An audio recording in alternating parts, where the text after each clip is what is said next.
오늘 하나님의 말씀은 요한복음 6장 65절에서 69절까지 말씀, 65절에서 69절까지 말씀, 신약성경 154페이지에 있습니다. 찾으신 줄 알고 제가 받들어 봉독하겠습니다. 또 가라사대 이러함으로 전에 너희에게 말하기를 내 아버지께서 오게 하여 주지 아니하시면 누구든지 내게 올 수 없다 하였노라 하시니라. 이러므로 제자 중에 많이 물러가고 다시 그와 함께 다니지 아니하더라. 예수께서 12 제자에게 이르시되 너희도 가렸느냐? 시몬 베드로가 대답하되 주여 영생의 말씀이 계심에 우리가 네게로 가오리이까? 우리가 주는 하나님의 거룩하신 자신 줄 믿고 알았사옵나이다. 아멘.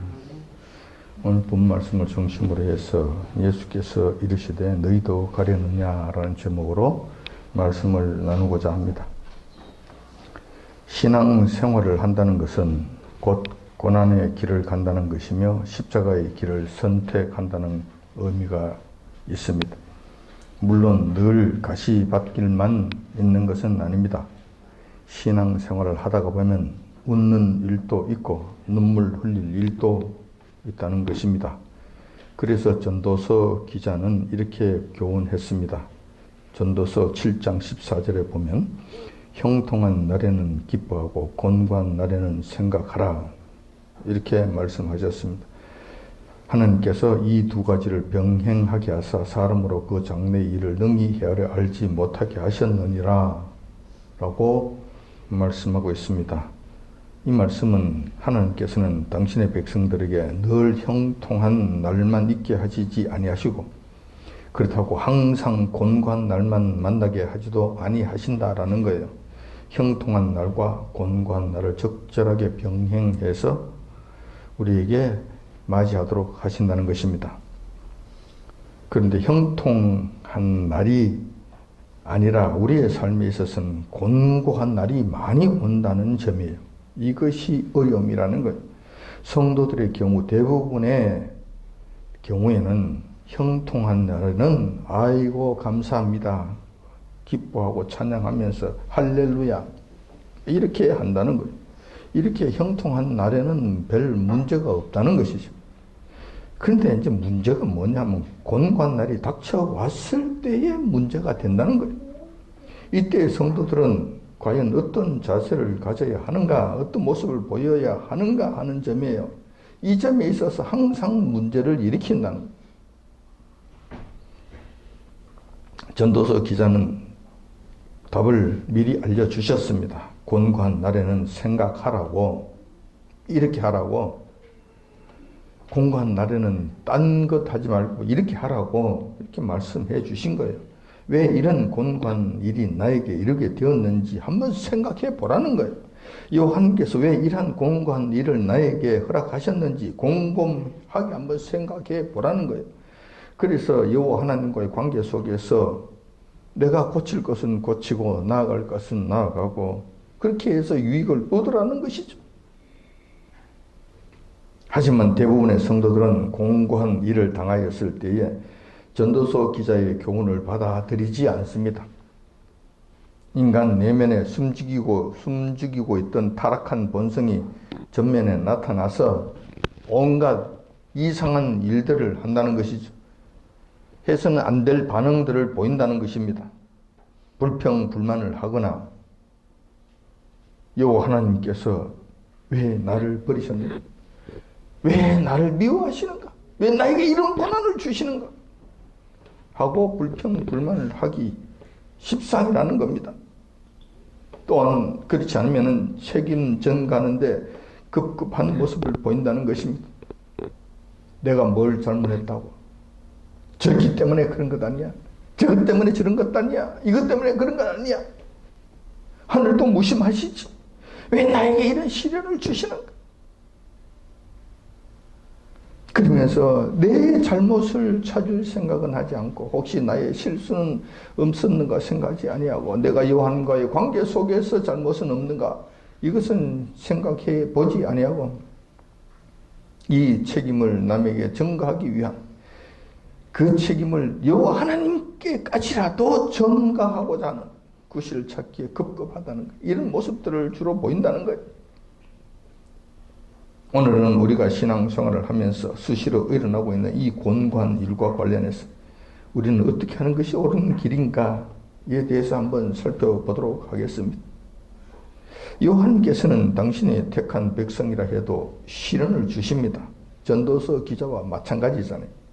왜 주시는 걸까? 우선 이거부터 알아야 돼요. 왜 여호와 하나님께서는 당신의 택한 백성, 사랑하시는 자인 성도들에게도 이러한 시련을 주시는가? 미워하는 자들, 여호와 하나님을 대적하는 이 악한 자들, 이런 자들에게 시련을 주시는 거야 이해하겠다 이거예요. 근데 사랑하시는 하나님의 자녀들, 하나님의 백성들, 이들에게도 시련을 주신다. 왜 주시는가? 여호와께서는 괴롭히는 것을 즐기시는 분이신가? 절대 그렇지 않습니다. 그 이유를 신명기에서 분명히 말씀해 주셨습니다. 신명기 8장 2절에 보면 그 말씀이 기록되어 있습니다. 너의 하나님 여호와께서 이 40년 동안에 너로 광야의 길을 걷게 하신 것을 기억하라. 이는 너를 낮추시며 너를 시험하사 내 마음이 어떠한지 그 명령을 지키는지 아니 지키는지 알려 하심이라. 이것 때문에 광야의 길을 걷게 하셨다는 것이, 그 혹독한 생활을 40년 동안 하게 하셨다는 것입니다. 여호와께서 이러한 혹독한 광야 생활을 하게 하신 것은 첫 번째 저들의 교만한 마음을 낮추시기 위한 것이고, 하나님 앞에 머리 들지 말라는 거예요. 여호와 하나님 도우시지 아니하시면 살 수 없다는 것. 그리고 여호와께서 도와주신다면 광야 아니라 세상 없는 곳에서라도 충분히 살 수 있다는 것. 이걸 가르쳐 주시기 위해서 그렇게 하셨다는 것. 두 번째 있는데, 두 번째는 하나님의 명령에 순종하는지 안 하는지 시험해 보시기 위해서 그렇다는 것. 제가 조금 전에도 말씀드렸잖아요. 순탄할 때는, 형통할 때는 할렐루야, 아멘, 감사합니다 한번 전혀 문제가 없다니까요. 문제가 없어요. 그런데 이 곤고한 시기가 되었을 때 하나님 말씀에 과연 순종하면서 그 길을 가는가? 하나님을 계속 의지하면서 가는가? 이거 한번 보고 싶다는 거예요. 여호와님께서 이걸 한번 보시고 싶다는 거예요. 그래서 진정 저가 나를 사랑하는가? 나를 경외하는가? 나를 따라오는가? 나에 대한 믿음이 진정 옳은 것인가? 알아보시고 싶다는 거예요. 그래서 이러한 일들이 일어난다는 것이지. 그러나 대부분의 하나님의 백성들은 시련으로부터 교훈을 얻고자 하는 것이 아니라 이 모든 시련의 주권자 되신 여호와 하나님, 그분을 불신하고 더 나아가서는 그분께 등을 돌리고 심하면 떠나가 버린다는 거예요. 특히 현대를 살아가는 현대인들은 이런 견디는 것이 더욱더 부족한 것 같아요. 현저하게 부족한 것 같아요. 인내심이 더욱더 부족한 것 같아요. 신앙생활하는 믿음의 사람들까지도 그러하다는 거예요. 갈수록 이런 시련을 견딜 수 있는 능력이 없어지는 거예요. 조금만 어떻게 하면 그냥 이렇게 되고, 조금만 일하면 처음 이렇게 되고.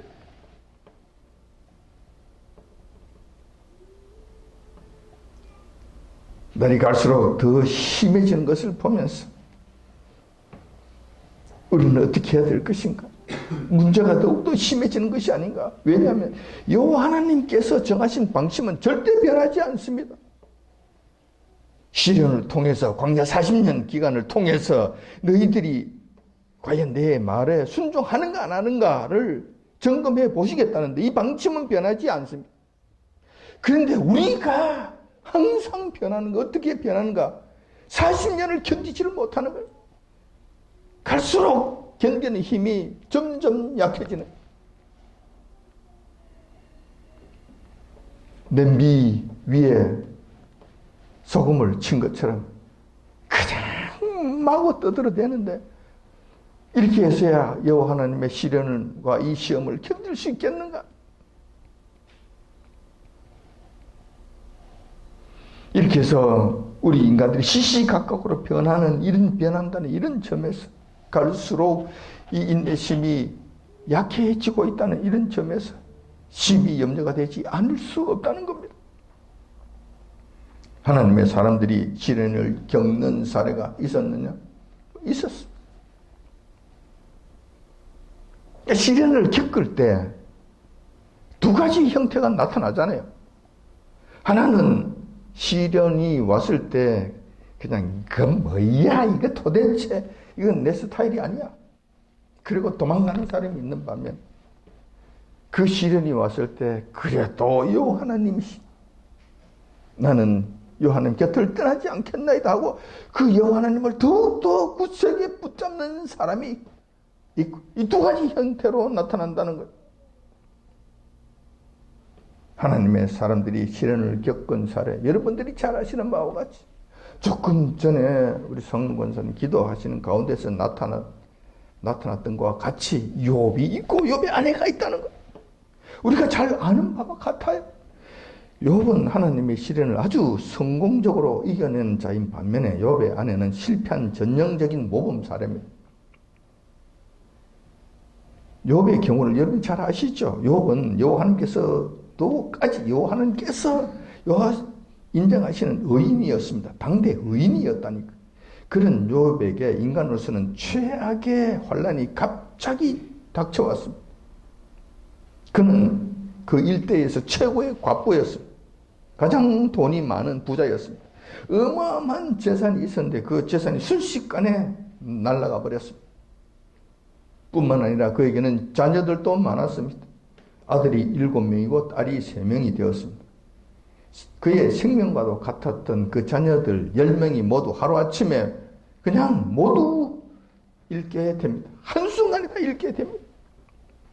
뿐만 아니라 엄청난 질병이 찾아와서 머리끝부터 발바닥 끝까지 성한 곳이 하나 없을 정도로 만신창이가 됩니다. 욥기는 그때 상황을 이렇게 기록하고 있습니다. 욥기 2장 7절 8절에 그 말씀이 있지. 사단이 이에 여호와 앞에서 물러가서 욥을 쳐서 그 발바닥에서 정수리까지 악창이 나게 한지라. 욥이 제 가운데 앉아서 기와 조각을 가져다가 몸을 긁고 있더니 이런 상황이 됩니다. 그도 욥이 평소에 첨대 박대 그냥 천하게 막 부르면서 살았으면 그래도 좀 이해가 될 만합니다. 그런데 그가 누굽니까? 당대 최고의 존귀한 자 아니었습니까? 모두들에게 존경을 받고 모든 자들에게 아주 귀한 자리에 대접받던 그런 자 아니었습니까? 이런 자가 아무런 잘못도 없이 여호와 하나님께 범죄한 것도 없이 최악의 시련을 당했던 것입니다. 여호와 하나님께서도 의인이라고 말씀하셨어요. 여호와 하나님께서 의인이라고 말씀하시면은 이거는 정말 대단한 의인입니다. 흠잡을 곳이 없는 자였습니다. 그런데도 불구하고 이런 엄청난 환난을 당하게 됐다는 것입니다. 제 가운데 앉았다는 것은 무슨 이야기인 줄 아십니까?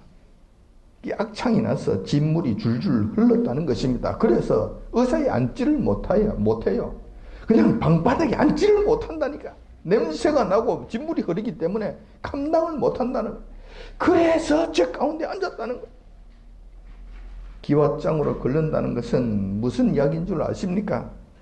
그럼에도 불구하고 너무 가려워서 견딜 수 없었다는 거예요. 한 시간도 평안이 그에게는 없었다는 거예요.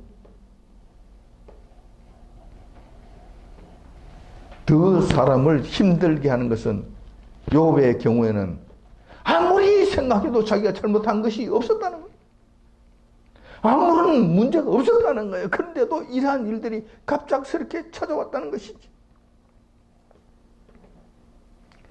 이런 환란이 찾아왔을 때, 이런 극심한 시련을 당했을 때 하나님의 백성들은 어떤 반응을 보이는가? 조금 전에도 말씀드렸습니다마는 두 가지 반응을 보입니다. 한 부류는 여호와 하나님을 떠나버리기로 결정한 것이고, 다른 하나는 그래도 인내하면서 하나님의 뜻을 기다리며 하나님의 곁을 끝까지 떠나지 않는다는 것. 두 가지 반응을 보이는 것. 욥이 이런 극심한 환난을 당할 때 여호와님께 등을 돌린 자가 있었는가? 네, 있었습니다. 그가 바로 욥의 아내였습니다. 사실상 욥의 아내는 욥만큼 큰 시련을 당하지는 않았습니다. 막대한 재물과 자녀를 잃는 슬픔은 공유했겠지만, 같이 당했겠지만 욥처럼 온몸이 만신창이가 되는 고통은 당하지 않았습니다. 어떤 측면에서는 욥의 육신적 고난에 한해서는 직접적인 당사자가 아니라 구경꾼에 불과했다는 것이죠. 욥의 아내가 그러했다는 것입니다. 그럼에도 불구하고 욥의 아내는 욥에게 이런 이야기를 합니다. 욥기 2장 9절에 그 말씀 있죠. 당신이 그래도 자기의 순전을 굳게 지키느뇨? 하나님을 욕하고 죽어라. 이런 독한 말, 저주의 말을 퍼부었다는 것입니다. 이 말의 의미는 이것입니다. 하나님을 섬긴다고 그냥 그러더니만 꼴 좋다. 끝까지 아직도 하나님을 섬기겠다고 그러느냐? 이 미친 영감아. 정신 좀 차려라. 하나님이고 뭐고 지금 이 꼬라지를 봐라. 여 하나님께 살아계신다면 이런 일이 있을 수 있겠어? 그러니까 여 하나님 저주하고 그냥 혓바닥 그냥 머리 쳐박고 죽어버려라. 콱 죽어버려라. 이런 이야기죠. 이런 이야기. 욥이 가장 어려울 때, 일생일대의 절명의 위기에 처했을 때, 돕는 배필로서 가장 먼저 도움을 줘야 할 아내가 가장 독한 말로 욥의 아픔을 가중시키는 역할을 했습니다. 욥의 아내는 그의 진술한 내용을 보건대 본인은 여호와 하나님을 저주하고 떠나버린 것이 분명해 보입니다. 과연 욥의 아내의 선택은 잘한 것인가? 대부분의 현대인들은 욥의 아내의 길을 택하지 않겠느냐? 그리고 그 길을 선호하고 그 길로 많이 간다는 거예요. 이것이 너무 안타까운 일이 아닐 수 없다는 거예요. 그럼에도 불구하고 여호와 하나님을 떠나지 않았던 자가 있었는데 그가 바로 욥 자신이었습니다. 욥은 1차 시련 당시, 그러니까 자녀 10명과 더불어서 그 막대한 자신의 전 재산이 일순간에 다 날아간 상황에서도 여호와 하나님을 원망하지 않았습니다. 떠나지 않는 것은 말할 것도 없고 원망조차 하지 않았다는 거예요. 사실 보통 사람이라면 이 정도 시련만 닥쳐도 제정신이 아닐 겁니다. 제정신이 아닐 거예요. 미쳐 돌아갈 거예요.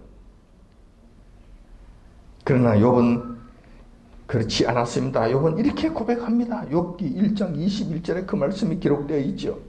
가로되 내가 모태에서 적신으로 나와 싸운즉 또한 적신이 그리로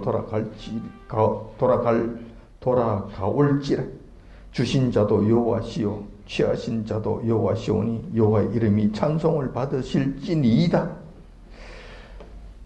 이것을 보면은 참 욥은 위대한 자이다. 위대한 자이다. 인간의 한계를 넘는 자이다. 우리가 흉내를 낼 수 없는 자이다 하는 것을 우리가 알게 됩니다. 욥의 이 고백은 무슨 이야기냐 하면은 그동안 나에게 주어진 그 막대한 재물과 자녀들까지 원래 소유주는 여호와 하나님이시라는 사실을 온전하게 인정했다는 거예요.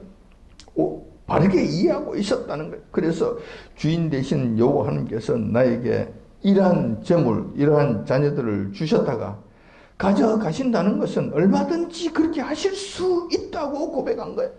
얼마든지 그렇게 할 수 있다. 세상 사람들도 이것은 일정 부분 인정하는 것이잖아요.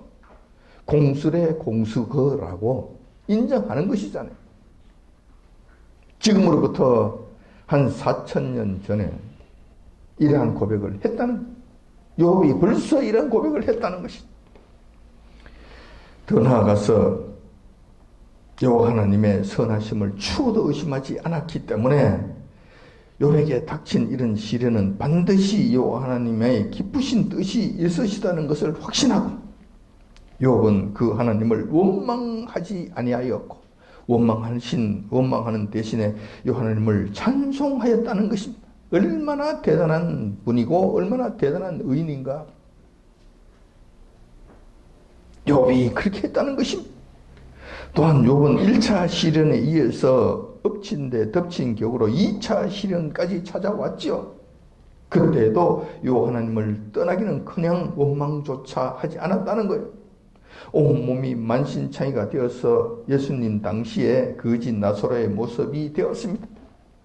아마 규합장으로 온몸을 긁을 정도 같았으면 온몸이 가려워서 한순간도 쉴 수 없는 고통의 시간의 연속이었을 것입니다.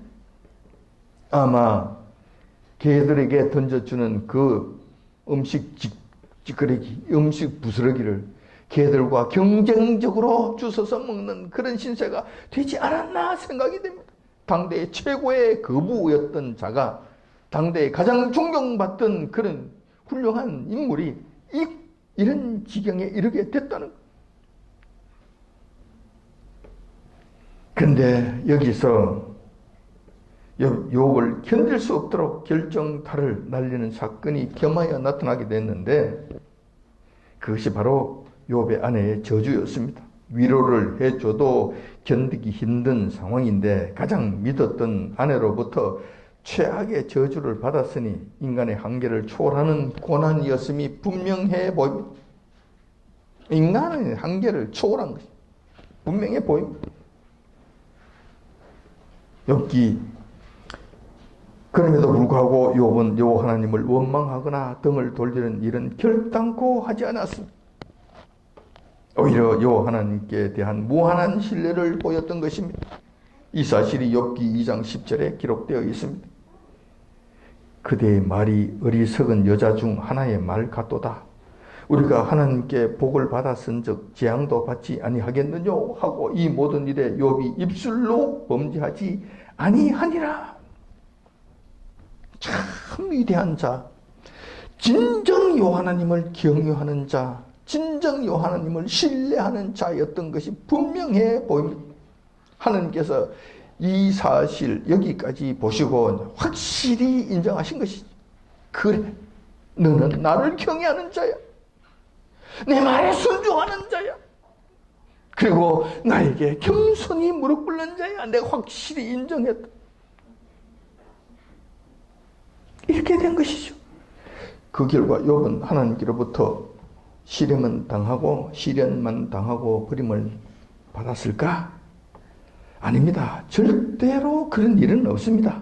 신실하신 여호와 하나님께서는 믿음을 지키는 당신의 백성들을 외면하시거나 실망시키지 아니하십니다. 결단코 그런 일은 없습니다. 욥은 이 고난을 모두 극복한 다음 여호와 하나님께로부터 정확하게 과거에 비해 2배의 축복을 받게 됩니다. 여기에 보너스로 한 가지를 더 받게 되는데 그 사건 이후에 그 사건이 욥이 몇 살 때 일어난지는 모르겠습니다만 적어도 욥이 한 40, 50세, 5, 60세 정도는 되지 않았나 생각이 돼요. 왜냐하면 자녀가 10명이나 있었잖아. 자녀를 10명이나 넣으려고 할 것 같으면 적어도 5, 60세는 돼야 되겠지. 최소한. 그런데도 그 사건 이후에 140년이란 장수의 축복을 겸하여 누리게 됐다는 거예요. 적어도 한 2, 300살 살았다는 이야기입니다. 반면에 하나님을 욕하고 죽으라고 악담하면서 욥과 하나님의 곁을 떠나버린 욥의 아내는 흔적이 없습니다. 욥이 누리는 그 갑절의 축복 시대 때에 욥의 아내의 이름은 그 어디에도 찾을 수 없었던 것입니다. 이런 경우가 한번 있었다는 거죠. 또 신약시대 때는 그런 일이 없었는가? 이런 사례가 없었는가? 있었습니다. 오늘 본문 말씀이 그 사건입니다. 예수님의 제자들이 겪은 사례죠. 예수님께서 오병이어의 기적을 행하신 다음에 가버나움 회당에서 12 제자들과 수많은 추종자들을 대상으로 하늘나라 복음을 전할 때였습니다. 그때 이런 사건이 일어나는 거예요. 가버나움 회당에 몰려온 자칭 제자들이라고 하는 자들은 얼마 전 예수님께서 오병이어의 기적을 행하는 것을 직접 목격하기도 하였고 간접적으로 듣고 경험한 자들이었을 것입니다.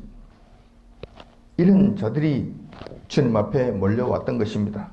그들의 목적은 이거예요. 오늘 또 주님께서 무슨 신비한 일을 하려나? 우리에게 떡을 주려나? 우리에게 먹을 것을 주려나? 우리에게 무슨 복을 주려나? 우리에게 무슨 재물을 주려나? 무슨 신기한 일을 행하실 것인가? 이번에도 오병이어와 같은 그 어떤 일들과 오병이어보다 더 큰 일들을 행하지 아니하시겠는가? 이러한 기대감으로 몰려온 거예요.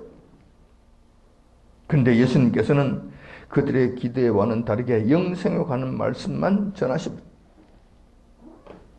즉 다시 말해서 내 몸이 떡이고 내 피는 생명이다. 이것을 먹고 마시지 아니하면 생명은 얻을 수 없다라고 하는 신비한 말씀을 그들에게 하십니다.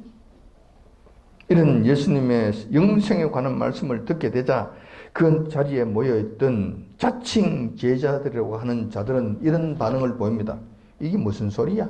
피를 마시라고? 몸을 찢어 먹으라고? 내가 식인종인가? 이게 무슨 소리인가? 우리는 진짜 먹을 떡을 달라고 그랬지. 어찌 사람 몸을 찢어 먹으라고 그걸 달라고 그랬나? 우리를 뭘로 보고 하는 거야? 이게 무슨 소리인지 무슨 말인지 도무지 이해가 안 된다. 너무 어렵다. 이 말은 내 귀 안 들린다. 떡을 달라 그랬지 무슨 살을 먹으려고 그러냐고. 우리가 원하는 것은 떡이라고. 떡. 이런 이야기죠. 우리가 기대한 것과는 완전히 다른 말 아니냐. 너가 뭐 오병이어 기적을 행했다고 우리 한번 가보자 그랬는데 따라왔는데 뭐 이 소리를 하네. 너 뭐를 듣고 온 거야 지금. 야 가자 쓸데없는 소리 가자.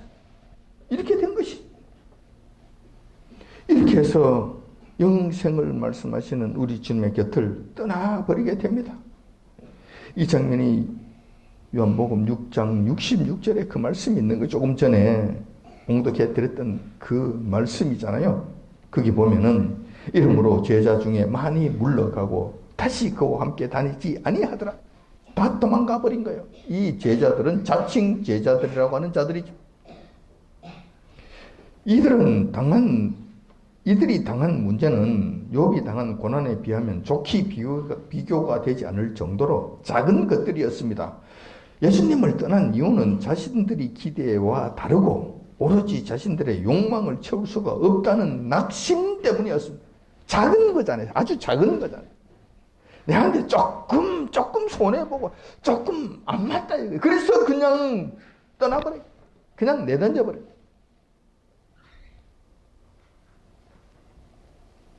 요즘 세대가 이런 세대예요. 조그만한 것에 이거 하나 견디지 못하고 그냥 던져버리고 배신하고 돌아서 버리고 이런 일들이 비일비재에 일어나게 되는 거예요. 서프너치 떡 한 조각에 양심을 팔아버리고 의리를 저버리고 등을 돌리고 배반하고 이런 일들을 행한다는 것이죠. 반면에 이런 수많은 자칭 제자들이 낙심 가운데 떠나는 현장에서도 욥과 같이 주님의 곁을 끝까지 굳건히 지킨 제자들도 있었습니다. 예수님께서는 떠나가는 자칭 제자들의 뒷모습을 보시고 지극히 슬픔에 잠기셔서 이렇게 말씀하십니다. 12 제자들에게 이렇게 말씀하십니다. 너희들도 가려느냐? 너희들도 가려느냐? 이 말씀은 예수님의 그 슬픔이 가득한 말씀이고 이 제자들 속에서도 지금 가고 싶어하는 그런 마음을 가진 자들이 있었다라는 거예요.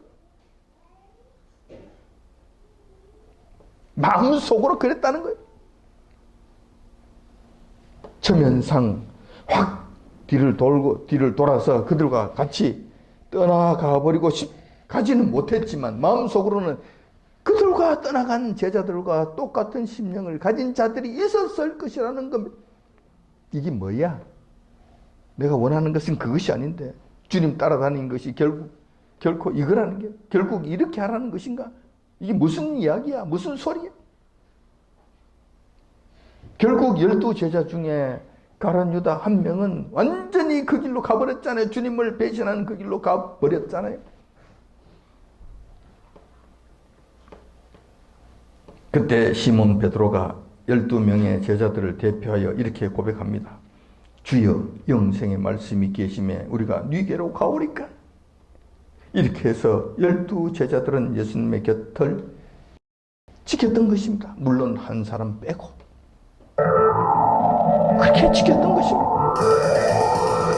우리가 비록 믿음을 지키는 신앙인이라 해도 이 세상을 살아가는 동안에는 수많은 고난이 찾아오게 됩니다.